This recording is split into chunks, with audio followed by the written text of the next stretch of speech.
Lahat ng meron sa mundong ito ay temporary. Kasama na po dyan tayong mga tao. Bakit ko naman nabanggit na temporary ang lahat? Kasi merong nagtanong paano at saan daw ba sila pupunta kung ang IMG or ang International Marketing Group ay magsara. International Marketing Group or IMG ay isang financial distribution company na kung saan ang isang tao ay may access para siya ay makapag-save at invest sa mga iba't ibang kumpanya na nakapaloob sa International Marketing Group or IMG. Maaari kang makapag-invest sa iba't ibang mga financial instruments katulad na lamang ng mutual funds. Marami po tayong mga kapartner na mga mutual fund companies, of course, in partnership with Ramver Financials. Maaari kang magkaroon ng account sa Direct Stocks with MyTrade. Maaari kang makapag-invest sa real estate with SMDC, DMCI, or Ayala Land. Maaari kang magkaroon ng memorial plan. Maaari kang magkaroon ng insurance with MB Life Products. Meaning, IMG is a financial distribution company. Ikaw ay binibigyan ng access sa bawat kumpanya na nakapaloob dito sa IMG. Ngayon, ano ba ang mangyayari sa pera mo kapag ang IMG mismo ang magsasara? Siyempre, hindi naman natin pwedeng sabihin na hindi magsara yan. Lahat nga ng mga nandito sa mundong ito ay maaring mawala. Siyempre, di ba? Pati na yung mga kumpanya. Ngayon, para naman masagot natin at mabigyan natin ng kaliwanagan ang tanong ng bawat isa na talagang gusto niya naman na masigurado lamang na ang kanyang perang pinaghirapan at ito ay inilagay niya through the companies na nakapaloob sa IMG, ano nga ba ang pwede niyang habol? Halimbawa, ikaw ay natuto dito sa IMG. Of course, bago ka naman talaga mag-save at invest dito sa International Marketing Group, ikaw muna ay nag-invest ng iyong kaalaman at iyong natutunan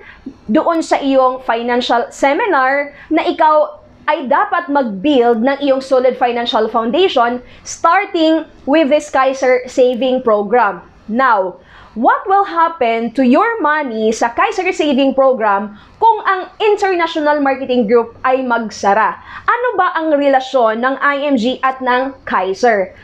IMG is the exclusive broker of Kaiser. Kaya nga, hindi ka pwedeng makapag-enroll nitong tinatawag na Kaiser 3-in-1 Saving Program diretso sa Kaiser kasi nga ang exclusive broker ay IMG. So, you have to open an account ng Kaiser sa isang IMG member. Ngayon, kung ang IMG ang magsara, mawawala ba ang iyong pera sa Kaiser Saving Program mo? Of course not. Why?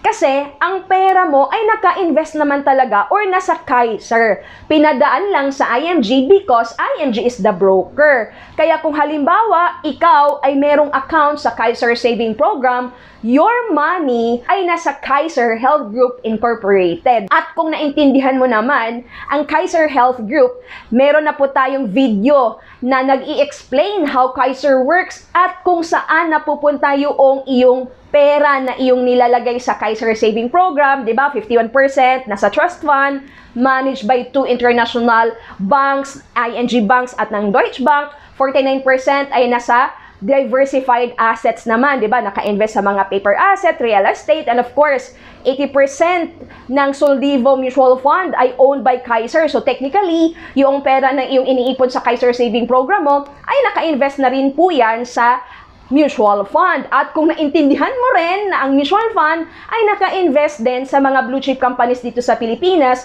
so kumbaga, kapag ang IMG ay magsasara at meron kang Kaiser Saving Program, hindi po mawawala ang pera mo dahil nasa Kaiser Saving Program at ito ay kinalat din ng Kaiser sa trust fund at sa mga other investment na manage ng Kaiser Health Group. Kaya kung mawawala man ang IMG, syempre, saan ka pupunta? Actually, sa Kaiser. Kasi sila naman talaga ang may hawak ng iyong pera.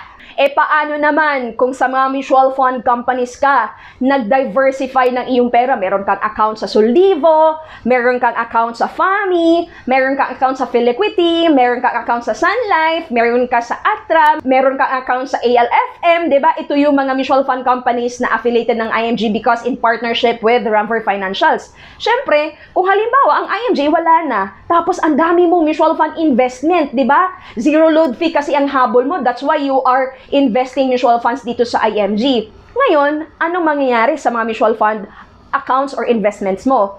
Actually, yung pera mo, naka-invest naman po yun sa mga blue chip companies, di ba? Inaalam natin kung ano yung mga top 10 holdings, kung saan naka-invest ang ating pera sa mutual funds, meaning ang pera mo wala sa IMG. Kung hindi, nandun sa mutual fund company at ang mutual fund company ay ini-invest naman yun sa Jollibee, sa SM, sa PLDT, sa Ayala, whatever company na nakapaloob dun sa investment portfolio ng mutual fund account na meron ka. Dinaan lamang ang pera mo sa IMG para malaman ng mutual fund company, IMG member to, zero load fee to, walang bawas ito sa entry fee, di ba? Hindi natin siya binabawasan ng charge kasi nga IMG member siya. But in case na mag-close man ang IMG, then meron kang habol. All you need to do ay i-redeem mo, di ba? Nabalitaan mo na, ay, wala na pala yung aking IMG, di ba? Pag halimbawa, ganyan man, di ba? Then, all you need to do, meron ka namang statement of account, di ba? And you have the form to redeem.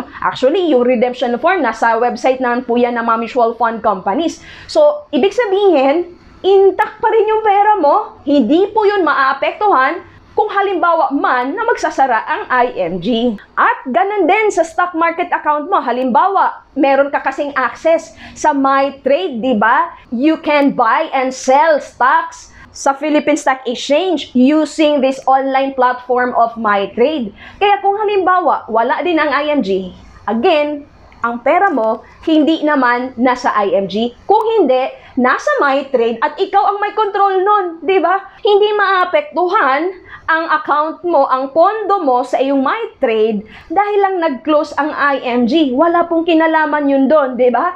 Kapag halimbawa, nandun na nakikita mo sa loob ng iyong MyTrade portal kung ang mga value ba ng investment, halimbawa, meron kang shares of stocks dahil nag-own ka sa, halimbawa lang, meron kang shares of stocks sa dito, di ba? Meron kang shares of stocks sa REIT, A-REIT, or whatever company na ikaw ang nag-decide kung anong bibilhin mo, di ba? Syempre, sa direct stocks, ikaw lahat ang magtatrabaho niyan. Ikaw ang magde-decide what company to buy, kailan yan ibebenta. So, walang kinalaman po. Hindi maapektuhan ng pagsara ng IMG ang investment mo sa iyong direct stock market using MyTrade platform. So, ganun din ang mangyayari kung meron ka namang account or meron kang investment sa real estate. Halimbawa, katulad ko, merong investment na sa SMDC, 2 projects sa SMDC. So, kung halimbawa, wala nang IMG, hindi naman po apektado ang aking SMDC real estate investment. Nandyan pa ang SMDC eh. Magkahiwalay naman sila eh. Broker lang ang IMG. Kumbaga, naging third party ko lang ang IMG for me to have an investment sa SMDC condo investment. E paano kung sa MB Life naman, most GRP or most 18? Ganun din po. Again, ang IMG, kumbaga, platform siya para ikaw ay magkaroon ng investment sa mga affiliated company niya.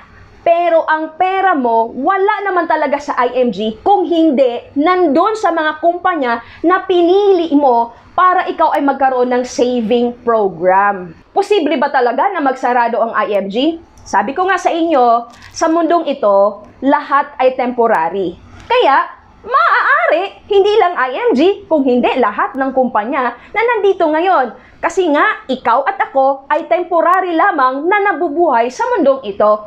I hope you find this video informative. If you do, kindly share this video to your families and friends para sila din ma-aware na kapag halimbawa, ganun din yung iniisip nila, ito yung kasagutan para naman magkaroon lamang sila ng peace of mind.